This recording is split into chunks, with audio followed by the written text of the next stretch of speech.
بسم اللہ الرحمن الرحیم۔ کہانی.com میں خوش آمدید۔ شروع کرتے ہیں آج کی دلچسپ اور سبق آموز کہانی۔ ہمارے محلے میں ایک درزی کی دکان تھی۔ محلے بھر کے لوگ ان سے کپڑے سلواتے تھے۔ جب دکان نئی کھلی تو وہ اتنے مشہور نہ تھے، لیکن وقت کے ساتھ ساتھ ان کا ہنر سب پر کھلنے لگا اور وہ مشہور ہوتے گئے۔ ان کے ہاتھ میں بہت صفائی تھی۔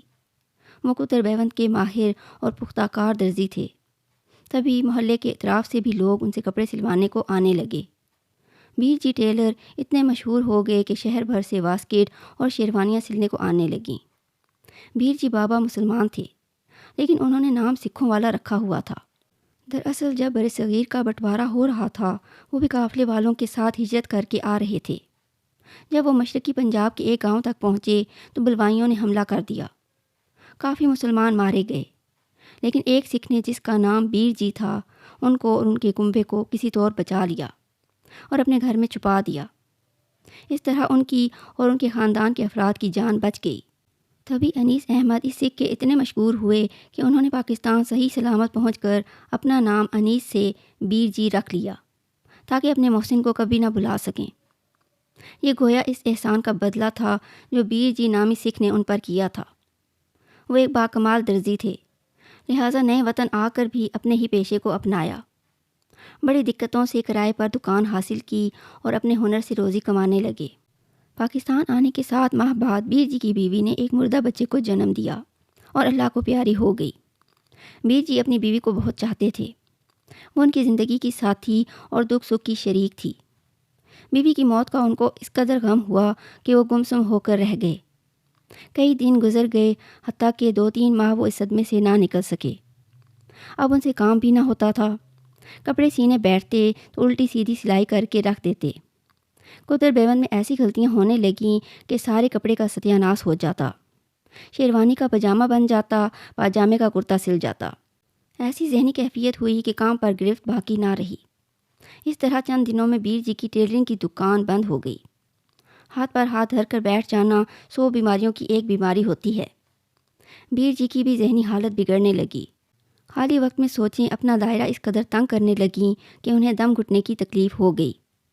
جب اندر کی سوچ ان کی روحانی دنیا میں حبس کی سی کیفیت پیدا کر دیتی تو بار بار پانی پیتے، گلے پر ہاتھ رکھتے، ہاتھ ملتے اور پھر بے ہوش ہو کر گر پڑتے۔ باپ کی اس عجیب بیماری سے ان کا 20 سالہ بیٹا وقار اور بہو روشن آرا بہت پریشان تھے۔ انہوں نے کئی ڈاکٹروں کو دکھایا۔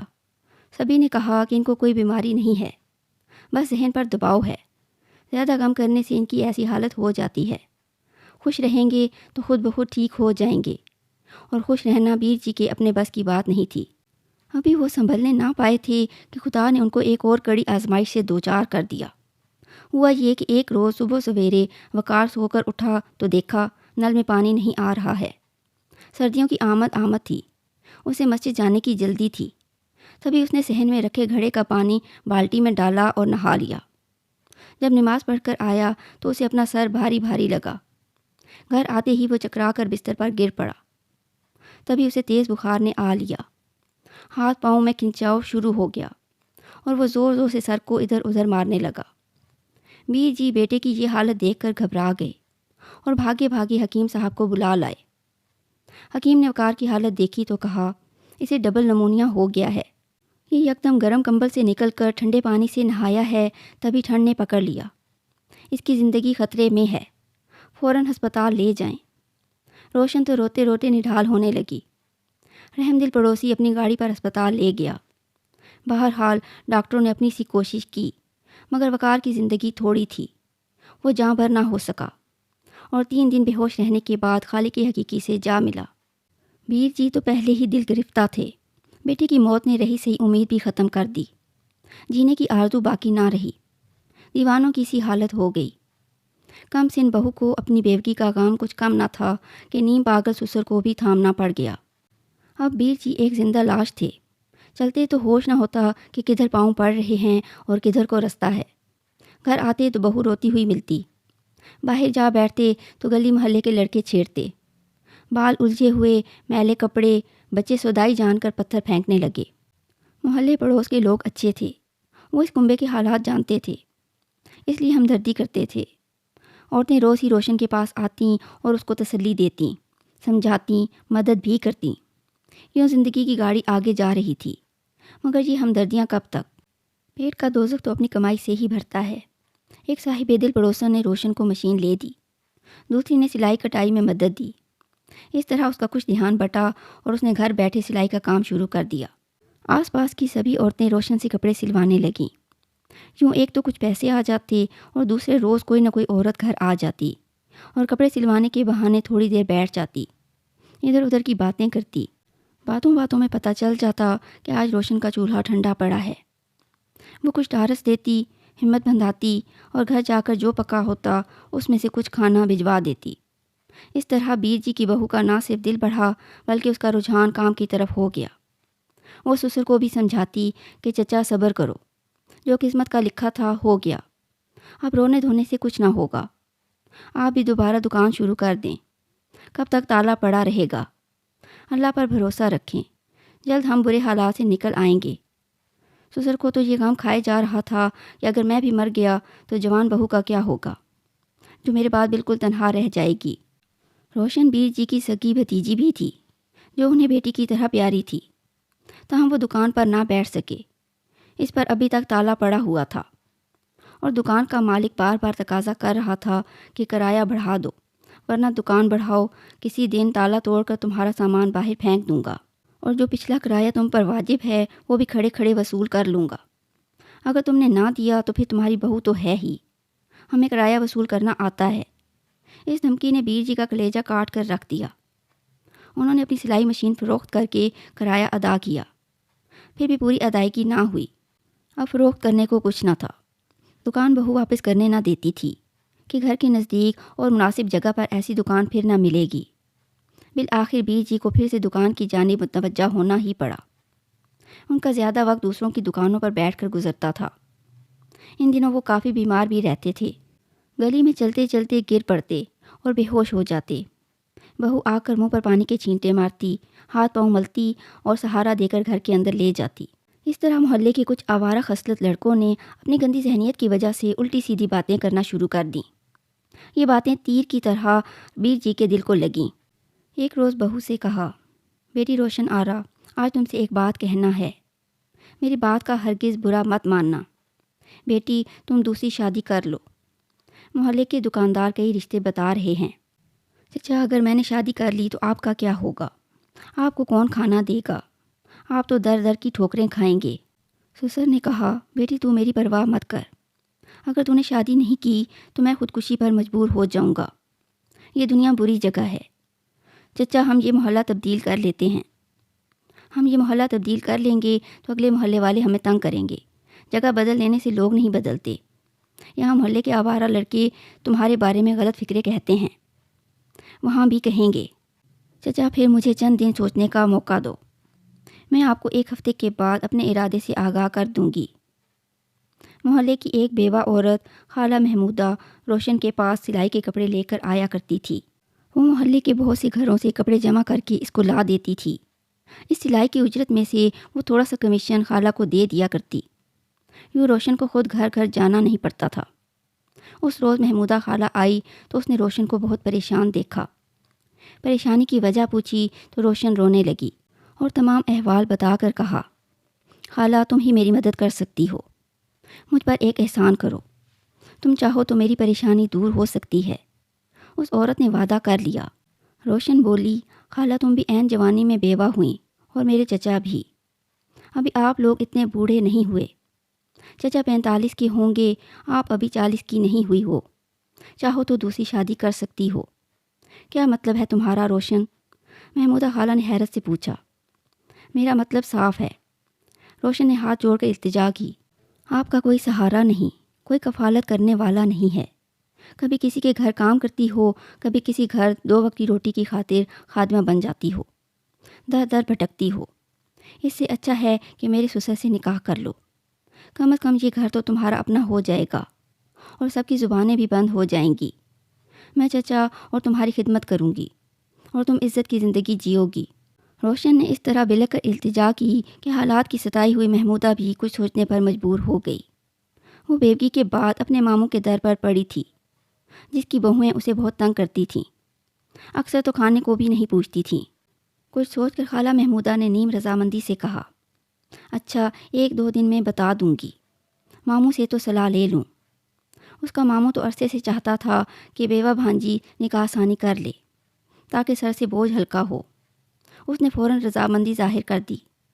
4 روز گزرے تب روشن نے سسر سے کہا کہ میں نے مسئلے کا حل سوچ لیا ہے، ساری بدنامی دور ہو جائے گی اور آپ کو بھی سکون مل جائے گا۔ وہ کیسے بیٹی؟ آخر کون سا ایسا حل تم نے سوچ لیا ہے؟ چچا، میں آپ کا نکاح خالہ محمودہ سے کروانا چاہتی ہوں۔ بہت اچھی ہمدرد عورت ہے، بیوہ اور بے سہارا ہے، ان کو سہارا مل جائے گا اور ہمیں بھی۔ محلے بھر سے سلائی کے لیے کپڑے مجھے اکٹھے کر کے لا دیتی ہے تو ہماری 2 وقت کی روٹی کا وسیلہ ہو جاتا ہے۔ وہ خود بھی اچھی سلائی جانتی ہے۔ چچا نے بہت منع کیا مگر بھتیجی نہ مانی اور خالہ کے ماموں ممانی کو گھر بلوا لیا۔ انہوں نے بھی بیر جی کو سمجھایا کہ روزی دینے والا مالک ہے، لیکن تمہاری برباد دنیا پھر سے آباد ہو جائے گی۔ تم سنبھل جاؤ گے تو دکان کو بھی پھر سے چلا لو گے۔ تمہاری بھتیجی کے لیے بھی ہم کوئی اچھا رشتہ ڈھونڈ لیں گے۔ فی الحال تم اس نیک کام کے لیے ہاں تو کرو۔ محمودہ کے آتے ہی بیر جی کے دل کی برباد دنیا آباد ہو گئی، ذہنی حالت بھی سنبھلنے لگی۔ انہوں نے پھر سے اپنی دکان کا تالا کھولا اور محمودہ کے جہیز میں آئی نئی سلائی مشین دکان میں رکھ کر کام شروع کر دیا۔ اب بہو اور ساس گھر میں مل کر کام کرتیں اور بیر جی دکان پر۔ گاہک آنے لگے، پہلے 1-2 اور پھر رفتہ رفتہ تانتا بند گیا۔ گھر کے حالات سدھرنے لگے، مالی حالات اچھے ہوتے گئے۔ محمودہ کا قدم بابرکت ثابت ہوا۔ بیر جی زندگی کی طرف لوٹ آئے تھے، دل میں نئی روح پڑ گئی۔ خدا کی شان کے نکاح کے 3 ماہ بعد محمودہ امید سے ہو گئی۔ روشن بہت خوش تھی، بیر جی کے گھر لڑکے نے جنم لیا۔ اس بچے کی پیدائش سے اللہ تعالیٰ نے ان کے مرجھائے ہوئے دلوں کو خوشیوں سے ہمکنار کر دیا۔ ادھر محلے کی عورتیں روشن کے گن گانے لگیں، جس نے اپنے مایوس چچا کا گھر آباد کرایا تھا، اور محمودہ جیسی بے آس عورت کی جھولی میں بھی خوشیوں کے پھول نصیب بنانے والے نے کھلا دیے تھے۔ بچے کا نام بیر جی نے ندیم رکھا۔ جب وہ 3 سال کا ہوا تو ایک روز دکان پر کام کرتے ہوئے ان کا ہارٹ فیل ہو گیا۔ تمام محلے والوں کو بہت افسوس ہوا۔ قدرت کے بھی کیسے نرالے کام ہیں۔ بہو کا تو برا حال تھا اور محمودہ کا کہنا تھا کہ روشن ناعاقبت اندیش نے مجھے اچھی بھلی بیوہ کو اس عمر میں شادی کا روگ لگا کر اولاد والی بنا دیا۔ ایک بار کی بیوگی اچھی تھی کہ اپنا دم اپنا غم تھا، اب دوسری بار بیوہ ہو گئی اور بچے کا غم بھی عمر بھر کو اپنے ساتھ لگ گیا ہے۔ خیر، جو خدا کی مرضی۔ دونوں عورتوں نے کچھ دن رو دھو کر پھر آپس میں سمجھوتا کر لیا۔ وہ اب 1 سے 2 تو تھیں، مل بیٹھ کر بات چیت کر لیتی تھیں، اکٹھے سلائی کر کے گھر کا گزارا کرنے لگیں۔ ندیم 5 سال کا ہو گیا تو اسے اسکول میں داخل کرا دیا۔ جب 14 برس کا ہوا تو محمودہ بیمار پڑ گئی۔ علاج ہوا، مرض بڑھتا گیا۔ بالآخر کینسر کی آخری سٹیج پر پتہ چلا کہ یہ خاتون چند دنوں کی مہمان ہے۔ روشن اور ندیم بہت روئے۔ ایک دن محمودہ نے روشن کو بلا کر کہا کہ میرے بکس کا تالا کھولو، اس کی تہہ میں ایک ڈبہ رکھا ہے، اس ڈبے کو کھولو، جس کے اندر ایک لفافہ ہے جو تمہارے چچا بیر جی نے اپنی وفات سے چند روز قبل مجھے دیا تھا، اور کلام پاک پر مجھ سے قسم لے کر وعدہ لیا تھا کہ اس لفافے کو مت کھولنا۔ یہ میری امانت ہے اور تب ندیم کو دینا جب وہ 18 برس کا ہو جائے۔ کسی مجبوری کے سبب پر لفافہ روشن کے حوالے کرنا، لیکن اس سے بھی کلام پاک پر قسم لے لینا کہ وہ ندیم کے 18 سال کا ہو جانے سے قبل ہرگز نہ کھولے گی، ورنہ قیامت کے دن میں اسے معاف نہ کروں گا۔ روشن نے قسم کھائی اور لفافہ نہیں کھولا، تاہم یہی سمجھتی رہی کہ یہ اس مکان کی ملکیت سے متعلق ہو سکتا ہے جو وہ اپنے بیٹے کے نام کرنا چاہتے ہوں گے۔ جب ندیم 18 برس کا ہو گیا تب روشن نے ایک روز اسے اپنے پاس بٹھا کر کہا، یہ لفافہ تمہاری امانت سمجھ کر تمہارے حوالے کرتی ہوں۔ خدا جانے میری زندگی کے کتنے دن باقی ہیں۔ میں نے چچی سے لفافہ لے لیا تھا مگر ان سے کیے ہوئے وعدے کے مطابق اس کو نہیں کھولا، اب اس کو تم خود کھولو۔ یہ کہتے ہوئے روشن بیر جی اور محمودہ چچی کو یاد کر کے رونے لگی۔ ندیم کی آنکھوں سے بھی آنسو بہہ نکلے۔ اس نے کہا، روشن بھابی، اس لفافے کو آپ ہی کھولیں گی۔ آخر اتنے عرصہ تک جب کہ امی جان کا بھی انتقال ہو گیا آپ نے اسے نہیں کھولا۔ مجھے قسم کا پاس تھا، میں امانت میں خیانت کو ٹھیک نہیں سمجھتی، میں خود کو آزمائش میں ڈالنا نہیں چاہتی تھی، پھر میرا تمہارے سوا ہے ہی کون جو میں تم سے خیانت کرتی۔ گرچہ آدھا مکان میرے والد صاحب کی ملکیت میں آتا ہے، لیکن دل سے سوچ لیا تھا کہ اپنے حصے کی یہ وراثت بھی تمہارے نام لکھ دوں گی، کیونکہ میں نے تمہاری دیکھ بھال بھابھی کی طرح نہیں، ایک ماں کی طرح کی، سلائی کر کے تمہیں پڑھایا لکھایا۔ محلے کی عورتوں نے میرے کان کھانے شروع کر دیے ہیں کہ تم ندیم کی شادی کر دو، تم میرے دیور ہی نہیں چچا زاد بھی ہو۔ روشن باجی، آپ نے کم سنی میں بیوگی جھیلی، کیوں اتنے سال پریشانی اور مصیبت جھیلی؟ دوسری شادی کیوں نہ کر لی؟ میں اگر دوسری شادی کر لیتی تو چچا بالکل اکیلے رہ جاتے، وہ بھی اتنے بوڑھے تو نہ تھے۔ سوچا کہ یہ میرے باپ کی جگہ ہیں تو کیوں نہ ان کی شادی کرا دوں۔ بیر جی اور خالہ محمودہ کی شادی کا اچھا ثمر یہ ملا کہ تم پیدا ہو گئے، ورنہ ہمارے خاندان کی نسل ختم ہو جاتی۔ یہ اللہ تعالیٰ نے بڑا کرم کیا کہ اس نے میرے ایثار کو قبول کیا، اور تم سے ہماری نسل باقی رہے گی۔ میری پیدائش کے بعد بھی تو آپ شادی کر سکتی تھیں۔ ندیم نے آج وہ سوال پوچھ لیا جو وہ کب سے پوچھنا چاہتا تھا، کیونکہ تم کم سن تھے، پھر چچی بیمار پڑ گئیں، ان کی اور تمہاری دیکھ بھال میں کافی وقت نکل گیا۔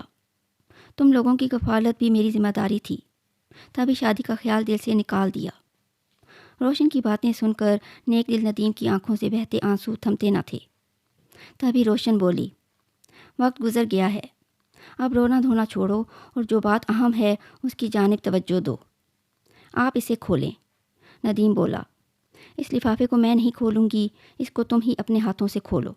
میں چاہتی تو اس وقت کھول لیتی جب تمہاری امی نے یہ امانت میرے حوالے کی تھی۔ بہرحال ندیم نے وصیت کا کاغذ کھول کر پڑھا۔ لکھا تھا، میرے پیارے بیٹے ندیم، میری خواہش کا احترام کرنا اور شادی میری بھتیجی اور اپنے بڑے بھائی کی بیوہ روشن آرا سے ہی کرنا۔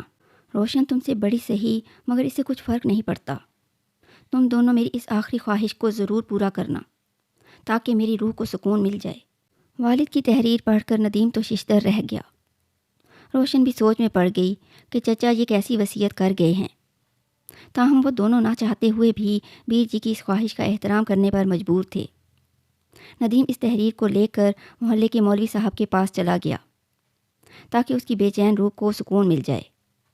مولوی صاحب نے بھی کچھ ایسی دانائی اور دانشورانہ طریقے سے باتیں کیں کہ ندیم کو قائل کر لیا۔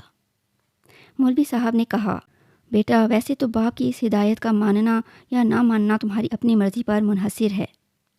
تمہاری بیوہ بھابھی کو اگر تم سے نکاح کرنے پر اعتراض نہیں ہے تو جو تمہارے دل کا فیصلہ ہو اس پر تم آزاد ہو، اور دین میں نکاح کے لیے تمہاری اور جس کو تم شریک حیات بناؤ اس کی قبولیت اور مرضی بھی اہم اولیت رکھتی ہے۔ تم روشن بی بی سے پوچھ لو کہ وہ راضی ہیں کہ نہیں۔ ندیم نے گھر آ کر روشن سے بات کی۔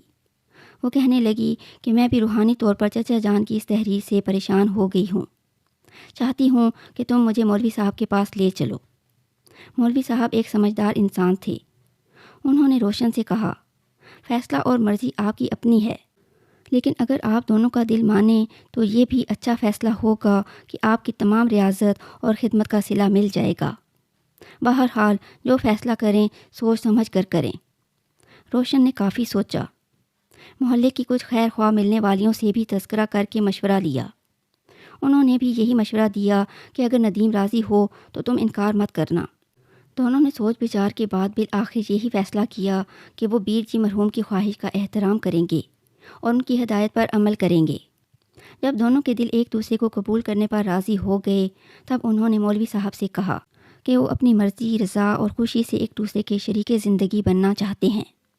روشن بیوگی کا دکھ سہ چکی تھی اور محنت مشقت کر کے اتنے برس برے حالات سے لڑتی رہی تھی، جبکہ ندیم کا بھی اس کے سوا کوئی نہ تھا۔ دونوں ایک دوسرے کا بے حد خیال اور احترام کرتے تھے۔ یہ فیصلہ انہوں نے جذبات سے نہیں سوچ بچار سے کیا، تبھی یہ شادی ان کو راس آ گئی۔ شادی کے بعد وہ پرسکون ہو گئے۔ اللہ تعالیٰ نے انہیں 3 بچوں سے نوازا۔ یوں انہوں نے خوش و خرم زندگی گزاری۔ عمروں کے فرق کی وجہ سے جب روشن زیادہ عمر رسیدہ ہو گئی تو اس نے ندیم کو اجازت دی کہ وہ بے شک اپنی مرضی اور خوشی سے دوسری شادی کر سکتا ہے، لیکن اس نے دوسری شادی روشن کی زندگی میں نہیں کی۔ البتہ اس کی وفات کے بعد ایک محلے دار کی لڑکی سے شادی کر لی جو روشن کو چاہتی تھی۔ اس نے روشن کے بچوں کا اسی طرح خیال رکھا جیسا کہ روشن نے ندیم کا رکھا تھا۔